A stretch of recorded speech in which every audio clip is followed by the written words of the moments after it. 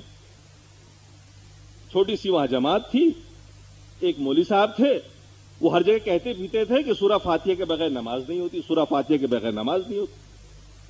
ہمارے مریدین نے ہم سے پوچھا حضرت یہ کیا ماجرا؟ میں نے کہا بھائی سورہ فاتحہ کا پڑھنا حرام،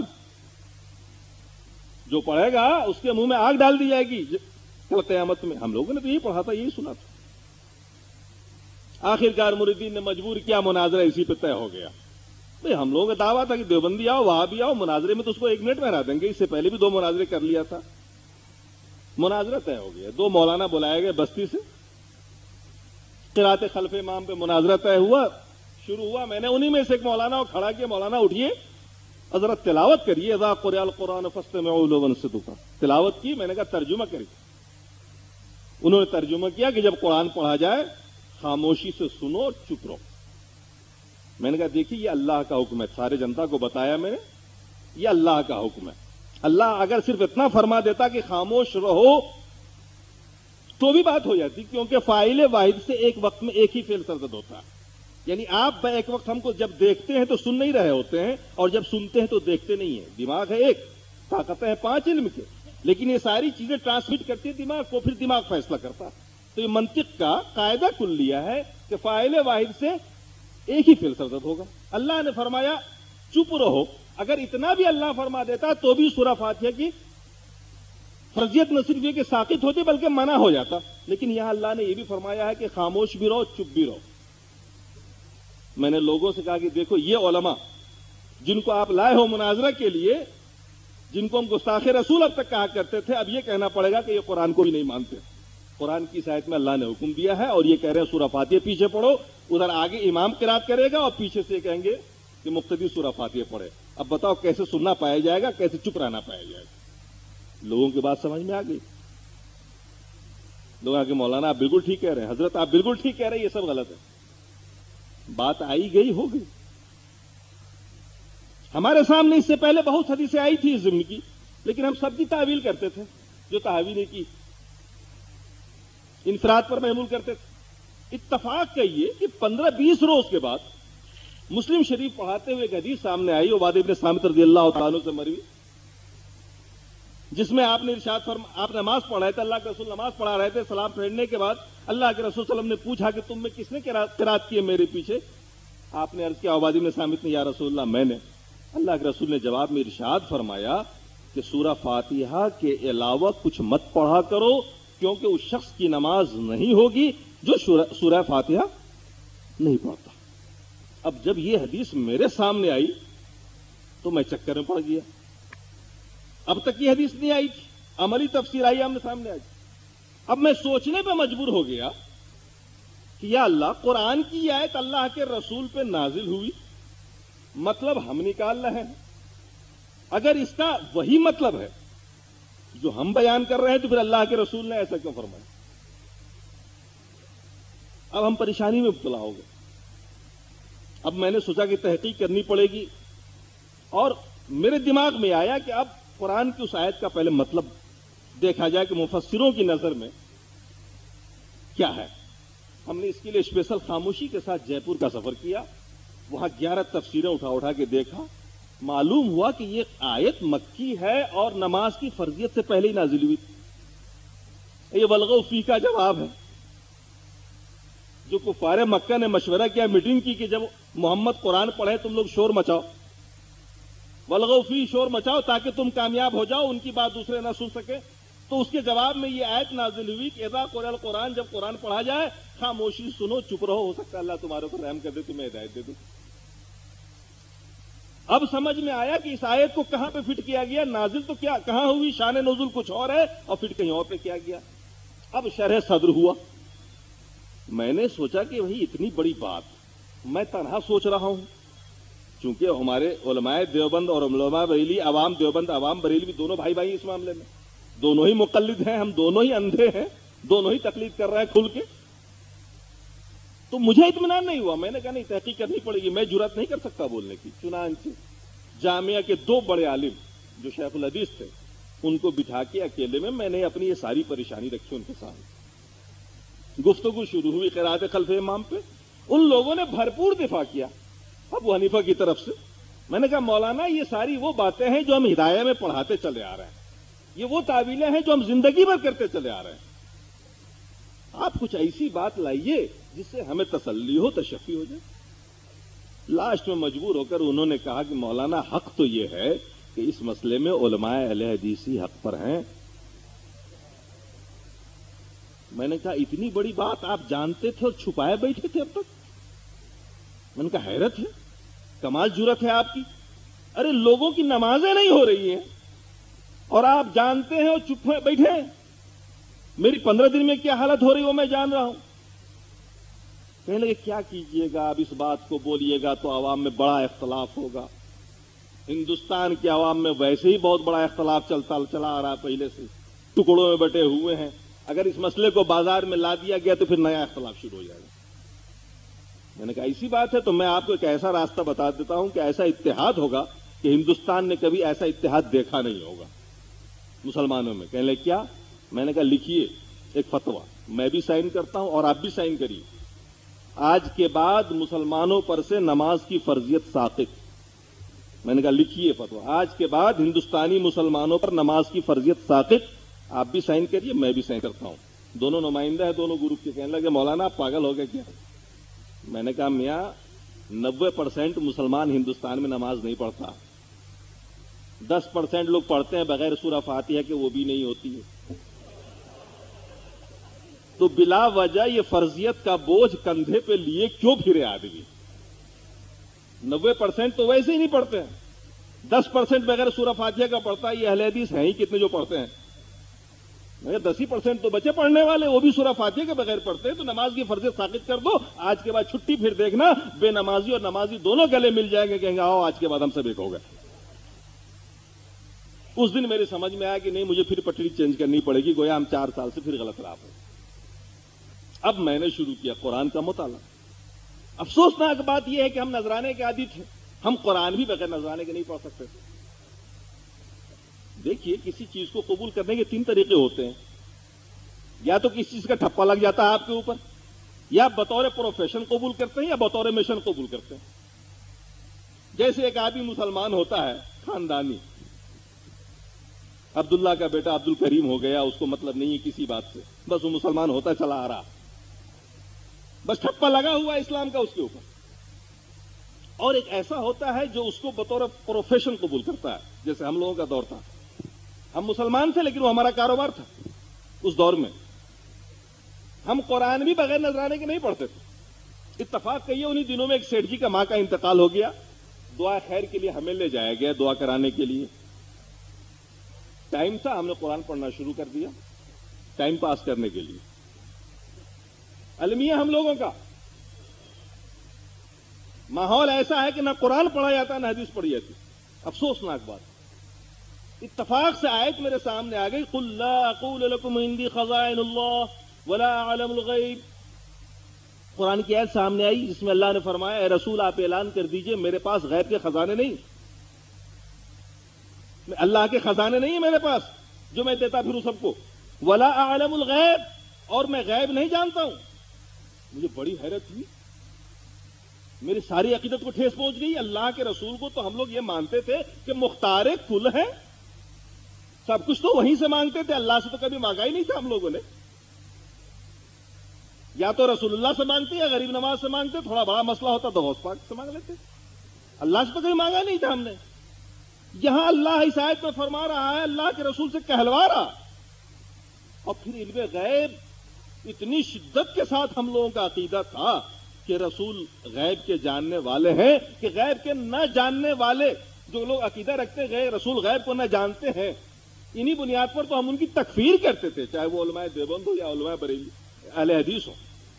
یہ لوگ چونکہ رسول کے غیب کے منکر ہیں، تو ہم لوگ اس بنیاد پر تکفیر کرتے تھے، کافر کہتے تھے، اور یہاں اللہ اپنے رسول سے کہلوا رہا ہے لا عالم الغیب، اعلان کریے میں غیب نہیں جانتا ہوں۔ اس آیت کو پڑھنے کے بعد میری حالت عجیب ہو گئی، میں نے سوچا قرآن کو پڑھنا ہی پڑے گا اب لگتا ہے، لیکن پریشانی یہ تھی کہ نظارہ روز دے گا کون؟ تو میں نے یہ کیا کہ اس کو کورس میں پہلی بار نافذ کیا۔ کسی بریلوی ادارے میں یہ پہلا طریقہ تھا جو میں نے اپنے یہاں قرآن کو نافذ کیا کورس میں، اور التزام یہ کیا کہ میں خود پڑھاؤں گا، اور طے یہ کیا کہ ہندوستانی مفسروں کی تفسیر اور اردو ترجمے نہیں پڑھوں گا۔ یقین جانیے 9 مہینے بیتے تھے پڑھاتے پڑھاتے، 9 پارے پڑھا سکا۔ مجھے ایسا محسوس ہونے لگا کہ جیسے سارا قرآن خود ہمارے خلاف نازل ہو رہا ہے۔ ہم مکہ میں بیٹھے ہیں، شرک کی وہ ساری قسمیں جن کو ہم پہلے کبھی نہیں جانتے تھے، جن کو ہم شرک ہی نہیں سمجھتے تھے، توحید کا نام نہیں سنا تھا ہم نے، وہ ساری قسمیں قرآن کی ان آیتوں میں اور شرک کی ان تمام قسموں کا ابطال۔ ایسا محسوس ہو رہا تھا ہم جیسے مکے میں بیٹھے ہیں، قرآن نازل ہو رہا ہے اور ہم لوگ اسلام کے خلاف ساری کارروائیاں کر رہے ہیں۔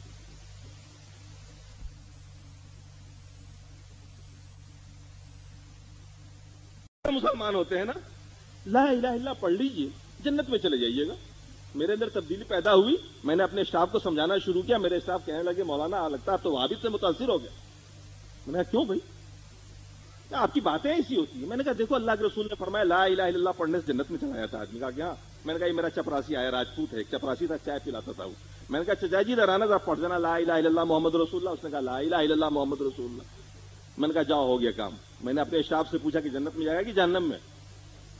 صاحب تو جہنم میں جائے گا۔ میں نے کیوں جائے گا جہنم میں؟ اس نے بھی تو پڑھا لا الہ الا اللہ محمد رسول اللہ۔ کہا صاحب پڑھا ہے مگر دل سے نہیں مانتا۔ میں نے کہا واہ بڑی پیاری بات کہی۔ میں نے کہا تم بھی سمجھو کہ کیا لا الہ الا اللہ کو دل سے مانتے ہو؟ کیا تقاضے ہیں لا الہ الا اللہ؟ ہم جب کہتے ہیں لا الہ الا اللہ، اللہ کے سوا کوئی معبود نہیں اور محمد صلی اللہ تعالی علیہ وسلم اللہ کے رسول ہیں، ہم ان دو باتوں کا اقرار کرتے ہیں۔ اللہ کے سوا کوئی معبود نہیں، عبادت اللہ کے سوا کسی کی نہیں کی جا سکتی۔ اور عبادت کی کتنی قسمیں ہم نے خاص کر رکھی ہیں، نماز، روزہ، حج، زکوٰۃ کو ہم عبادت سمجھتے ہیں، لیکن مرغا چرانے کو، بکرے چرانے کو عبادت نہیں سمجھتے۔ بڑا دھچکا لگا ہم کو اس وقت جب میں کوٹا میں تقریر کر رہا تھا، 11ویں شریف کا، بریانی پکی ہوئی تھی، خوشبو آ رہی تھی، جلسے میں تقریر کر رہا، دھڑلے سے ایک اہل حدیث کھڑا ہوا تقریر کے بعد۔ میرا طریقہ تھا پہلے جب میں تقریر کرتا تھا، تقریر کے بعد ٹائم دیا کرتا تھا سوال جواب کرنے کا، فری اسٹائل، جو سوال چاہو کرو جواب دوں گا، کیونکہ جواب قرآن و سنت سے دینا تو تھا نہیں، فری اسٹائل۔ وہاں کوئی یہ تو نہیں کہتا تھا کہ صاحب قرآن کی آیت میں، مفتی تھا، فری اسٹائل۔ ہم لوگ مختار کل ہو جاتے ہیں، اس طبقے میں جائیے دیکھیے ان کی پوجا ہوتی ہے، مختار کل ہوتے ہیں، وہ جو کہتے ہیں حضرت نے کہا ہے، وہاں یہ نہیں کہتا کہ قرآن میں کہا گیا ہے، اللہ نے فرمایا فرما دیا، بات ختم ہو گئی۔ امام اعظم نے کہا ہو گیا، مصطفی رضا خان صاحب نے کہا ہو گیا، فلاں صاحب نے کہا ہو گیا، بات ختم، آگے بڑھنے کی ضرورت نہیں۔ وہ اہل حدیث کھڑا ہوا، اس نے کہا حضور یہ بریانی جو آپ کھائیں گے ابھی 11ویں شریف کی، یہ جائز ہے یا ناجائز؟ میں نے کہا میں کیسی باتیں کر رہا ہوں، یہ ناجائز کیوں ہونے لگی؟ لگے صاحب یہ ذبیحہ ہے نا غیر اللہ کا۔ میں نے کس نے کہا غیر اللہ کا ذبیحہ؟ بسم اللہ پڑھ کے ذبح کیا گیا۔ اس نے آیت پڑھ کے سنائی، اللہ نے فرمایا حرمت علیکم المیتۃ والدم ولحم الخنزیر وما اہل بہ لغیر اللہ، جو جانور اللہ کے علاوہ دوسرے کے اوپر، میں نے کہا کہ دیکھو اللہ نے کیا فرمایا ہے، اللہ کے علاوہ دوسرے کے نام پر ذبح کیا جائے، ہم یہاں بسم اللہ پڑھ کے ہی ذبح کرتے ہیں۔ میں نے تعویل تو کر دی مجمع کے سامنے، مگر میرا دل کہہ رہا تھا یہ غلط ہو رہا ہے، کیونکہ اللہ نے یہ فرمایا ہے کہ جو اللہ کے علاوہ دوسرے کی رضا اور خوشنودی کے لیے کیا جائے۔ اور ہم نے راجستھان میں خوب دیکھا ہے، لوگ بکرا پال کے رکھے ہوئے ہیں، قربانی نہیں کرتے ہیں، پوچھئے تو کہیں گے غوث پاک کے لیے۔ تو میں نے تو کلیئر دیکھا ہوا بھائی، تو ہمارا دل کہہ رہا تھا کہ نہیں گڑبڑ ضرور ہے کہیں نہ کہیں۔ ہم پڑھتے بسم اللہ پڑھ کے ہی ذبح کرتے ہیں، لیکن حقیقت میں وہ کسی نہ کسی بزرگ کے لیے خاص ہوتا، تو یہ شرک ہو گیا۔ تقریر ختم ہوئی، تقریر ختم ہونے کے بعد وہ آ کے ملا اکیلے میں، اس کا بھانجا بھی ساتھ ساتھ آ گیا۔ اس کا بھانجا تھا بریلوی، ہمارے قبیلے کا، ماموں تھا اہل حدیث، دونوں میں خوب چلا کرتی تھی۔ دونوں آئے، ملے، حضرت سے ملو، حضرت سے ملو۔ ماموں نے، بھانجے نے مذاق اڑایا ماموں سے، کہا ماموں دیکھو میرے غریب نواز نے مجھے 2 ٹرک دیے ہیں. 2 ٹرک کا مالک ہو گیا تھا انہی دنوں میں وہ, اور وہاں یہ عام عقیدہ ہے کہ غریب نواز کا دیا ہوا. ماموں میرے غریب نواز نے مجھے 2 ٹرک دیے. قربان جائیے بھانجے کے جواب, ماموں کے جواب پر. بھانجا نے کہا ماموں غریب نواز نے مجھے 2 ٹرک دیے. تو ماموں نے کہا بھانجے تیرے بغل میں جو سیتا رام ہے اس کے پاس اس کے بھگوان نے 4 ٹرک دیے ہیں. میرے سامنے بات ہوئی, میرے دل میں بڑا دھچکا لگا. میں نے کہا یار یہ کیا چکر ہے, بات تو بہت صحیح کہہ رہا ہے. اپنے عقیدے کے لحاظ سے تو اس کو بھی 4 ٹرک ملا, بالکل صحیح ملے. تو اب اگر اس کا بھی خدا داتا بن جائے, غریب نواز بن جائے, 2 ٹرک مل گئے تو اس کے بھی مل گیا. مسلمانوں کا عقیدہ تو یہ ہونا چاہیے کہ جو دیتا ہے وہ اللہ دیتا ہے. اب ان باتوں کو جو میں نے سوچا تو مجھے تحقیق کرنی پڑی, سوچنا پڑا کہ کیا چکر ہے. آپ ایک طرف کہتے ہیں کہ لا الہ الا اللہ پر ہمارا ایمان ہے, بولتے ہیں منہ سے, لیکن جب عبادت کا نمبر آتا ہے تو اللہ کے علاوہ کتنوں کی آپ کا ڈالتے ہیں.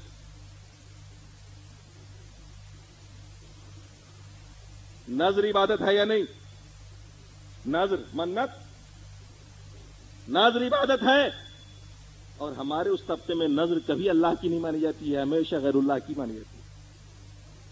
میں نے جب غور کرنا شروع کیا تو میں نے پایا کہ لا الہ الا اللہ پڑھنے والے ہی سارے شرک کر رہے ہیں. تو میں نے کہا ابو جہل کی کیا غلطی تھی, وہ بھی تو اللہ ایک مانتا تھا, اور ساتھ میں جن بتوں کو اس نے بٹھا رکھا تھا وہ بہرحال ان بزرگوں سے زیادہ بڑے تھے. بخاری کی روایت کے مطابق وہ معزز ہستیاں تھیں جن کی تصویر انہوں نے سجا رکھی تھی. ان میں انبیاء بھی تھے, فرشتوں کی تصویریں تھیں. سوچنا شروع کیا میں نے, اور آپ کے لیے بھی پیغام ہے کہ ہم جب لا الہ پڑھتے ہیں تو گویا ہم اللہ تبارک و تعالی سے یہ عہد کرتے ہیں کہ اللہ نہ ہم تیری ذات میں کسی کو شریک کریں گے آج کے بعد, نہ تیری صفات میں کسی کو شریک کریں گے آج کے بعد, نہ تیری عبادت میں ہم کسی کو شریک کریں گے آج کے بعد. ہم جب لا الہ کہتے ہیں تو گویا ہم اللہ تبارک و تعالی سے یہ عہد کرتے ہیں, دل سے اس بات کا اقرار کرتے ہیں اور عہد کرتے ہیں کہ اللہ تیرے علاوہ یہ سر کسی کے سامنے نہ جھکے گا, نہ یہ ہاتھ تیرے علاوہ کہیں اٹھیں گے. ہماری کوئی امید تیرے علاوہ کسی سے وابستہ نہ ہوگی. ہماری ساری آرزوؤں تمناؤں کا مرجع اور صرف تو. آپ کو پتا ہے نا کہ آگ اور پیٹرول دونوں ایک ساتھ ہی رہ سکتے ہیں نا, یا رکھ لیں گے آپ؟ شرک اور ایمان دونوں ایک ساتھ جمع نہیں ہو سکتے. جس نے لا الہ پڑھتے ہوئے کسی قسم شرکیہ عقیدہ رکھا یا کوئی شرکیہ عمل کیا اس نے, تو ایمان رخصت ہو گیا اس کے اندر. یا تو سینے میں ایمان رہے گا یا شرک رہے گا, دونوں میں سے ایک ہی رہے گا. اگر اللہ کو آپ ایک مانتے ہیں اس کی ذات میں, اس کی صفات میں, اس کی عبادت میں, تو نہ تو آپ ذہنی طور پر کبھی شرک کے شکار ہو سکتے ہیں, نہ عملی طور پر کبھی آپ سے شرک کا صدور ہو سکتا. اور اگر آپ کے ذہن کے اندر کہیں کوئی کمی ہے اللہ کی عبادت یا اس کی ذات و صفات میں, اگر کہیں آپ نے کچھ شرک کیا ہے تو پھر ایمان کے آپ کے اندر نہیں رہے گا. معلوم ہوا اللہ تبارک و تعالی کی ذات صفات عبادت میں کسی کو ساجھا بنا دینا شرک کہلاتا ہے, اور جہاں شرک ہوتا وہاں ایمان نہیں رہ جاتا. یہی وہ خالص پیغام ہے جو اس اسٹیج سے ملتا ہے آپ کو, اور اس مکتبہ فکر سے ملتا ہے. یہ چیز کہیں نہیں ملتی ہے سوائے یہاں کے, اور یہی وہ چیز ہے جس نے ہم لوگوں کو اس کا گرویدہ بنا دیا. آئیے کلمے کے دوسرے حصے پر غور کریے. لا الہ الا اللہ محمد رسول اللہ, محمد صلی اللہ علیہ وسلم اللہ کے رسول ہیں. اس بات پر ایمان ہونا چاہیے نا, کامل یقین ہونا چاہیے, جبھی وہ مسلمان ہوگا. اگر اس میں تھوڑا سا بھی تذبذب ہے, شک و شبہ ہے, تو گویا اس کے اندر ایمان نہیں. ذرا سوچیے, ہمارا اور ان کا جھگڑا ہوا, پنچ ہم ان کو بناتے ہیں, لیکن میرا کہنا یہ ہے کہ فیصلہ وہی ہونا چاہیے جو میں چاہوں گا. تو میں نے ان کو پنچ مانا, پنچ تو جو کہے گا دونوں کو ماننا پڑے گا نا. اگر میں یہ کہوں کہ میرا اور ان کا جھگڑا ہے, پنچ میں آپ کو بنا رہا ہوں, لیکن بات وہی ہوگی جو میں چاہوں گا. تو آپ کہیں گے آپ بیوقوف آدمی ہیں، پھر آپ نے پنچ نہیں بنایا۔ آپ ایک طرف یہ کہیں کہ ہم اللہ کے رسول کو رسول مانتے ہیں، اور جب بات آ جائے عمل کی یا فرمان کی تو آپ یہ کہیں کہ امام اعظم نے یہ کہا، اعلی حضرت نے یہ فرمایا، مفتی صاحب نے یہ فرمایا، تو آپ نے رسول کو مانا ہی کب؟ رسول کو ماننے کا مطلب یہ ہوتا ہے کہ رسول نے جو جیسے فرما دیا ہم کو ویسے ہی کرنا، نہ ہمیں وہاں عقل سے سوچنا ہے، نہ کسی کی بزرگی دیکھنی ہے، نہ تو ہمیں یہ دیکھنا ہے کہ فلاں صاحب بڑے علم والے ہیں، ہم کیسے ان کی بات نہ مانیں، یا دنیا ان کو مان رہی ہے، یا ان کا بڑا مزار لگ رہا ہے، اس سے کوئی مطلب نہیں۔ اللہ کے رسول نے جو فرما دیا وہ فرما دیا۔ ایک مسلمان ہونے کے ناطے اگر واقعی آپ مسلمان ہیں تو رسول کی رسالت میں بھی آپ کسی کو شریک نہیں ٹھہرا سکتے۔ جس طرح سے اللہ تعالیٰ کی ذات، صفات، عبادت میں دوسرے کو شریک ٹھہرانے والا مشرک ہے، ایمان والا نہیں، اسی طریقے سے رسول کی رسالت میں بھی کسی عالم کو، مفتی کو، امام کو شریک ٹھہرانے والا مشرک ہے، وہ مومن نہیں ہو سکتا۔ لا الہ الا اللہ اس بات کے پیغام ہمیں اور آپ کو دے رہا ہے کہ ہم اس خدا کو ایک جانیں، اس کی ذات و صفات و عبادت میں، اور اس کے رسول کو صفت رسالت میں بھی ایک جانیں، اور شرعی احکام میں رسول کے علاوہ کسی اور کی بات نہ مانیں، نہ سنیں، نہ اس پر دھیان دیں۔ میرے دوست، اس مسلمانوں کے متحد ہونے کا صرف یہی ایک ذریعہ ہے، یہی ایک کلمہ ہے، یہی ایک روٹ ہے کہ اس کلمے کو اسی حقیقت کے ساتھ قبول کر لے تو سارے مسلمان ایک ہو سکتے ہیں۔ اللہ تبارک و تعالی ہمیں اور آپ کو صحیح سوچ، صحیح سمجھ عطا فرمائے۔ یہی بات قرآن کی آیت میں کہی گئی جو میں نے آپ کے سامنے تلاوت کی، وقت بہت کم ہے۔ اللہ نے ارشاد فرمایا والعصر، قسم ہے زمانے کی، ان الانسان لفی خسر، لوگ سب کے سب گھاٹے میں ہیں، الا الذین آمنوا وعملوا الصالحات، ہاں وہ شخص گھاٹے میں نہیں ہے جو ایمان والا ہے، جو عمل صالح کرتا ہے، وتواصوا بالحق وتواصوا بالصبر، حق پر چلتے رہنے کی ایک دوسرے کو وصیت بھی کرتا ہے، اور اس راہ میں آنے والے مشکلات پر صبر کی وصیت بھی کرتا ہے۔ دیکھیے، چار چیزیں ہیں جو ہمیں خسارے سے نکال سکتی ہیں، نقصان سے اوپر کر سکتی ہیں۔ یوں تو ہمارا اور آپ کا معیار آج کل بدل گیا ہے، نقصان اور فائدے کا، نقصان اور فائدے کا معیار بدل چکا ہے، ہم دنیا دار ہو چکے ہیں زیادہ سے زیادہ۔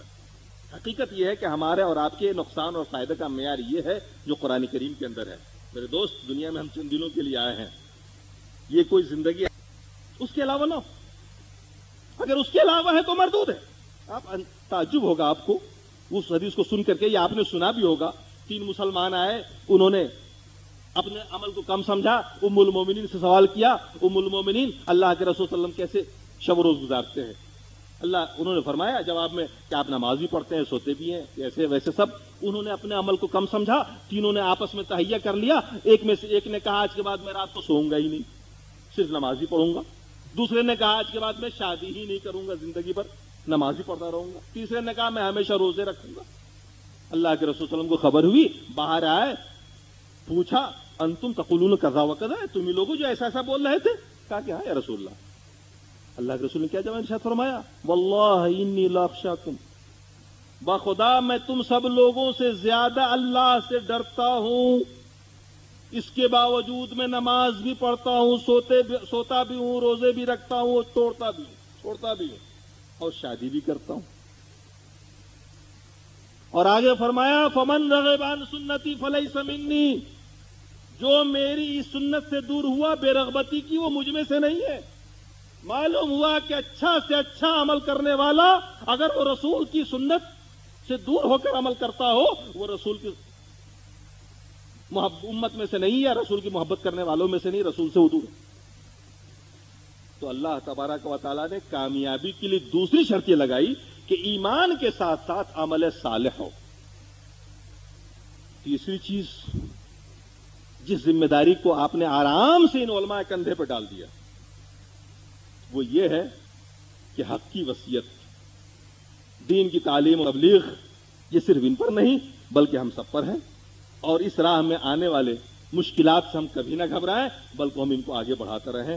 وقت ختم ہو گیا ہے۔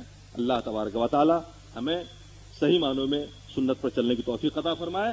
اور صحیح معنوں میں قرآن و سنت کا مبلغ بنائے. السلام علیکم. ہدیہ تشکر حافظ عارف اللہ بیگ صاحب پیش فرمائیں.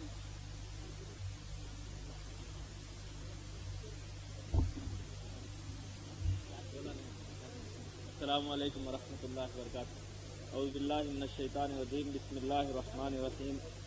لئن شکرتم لازیدنکم وان کفرتم ان عذابی لشدید. تمام احباب کا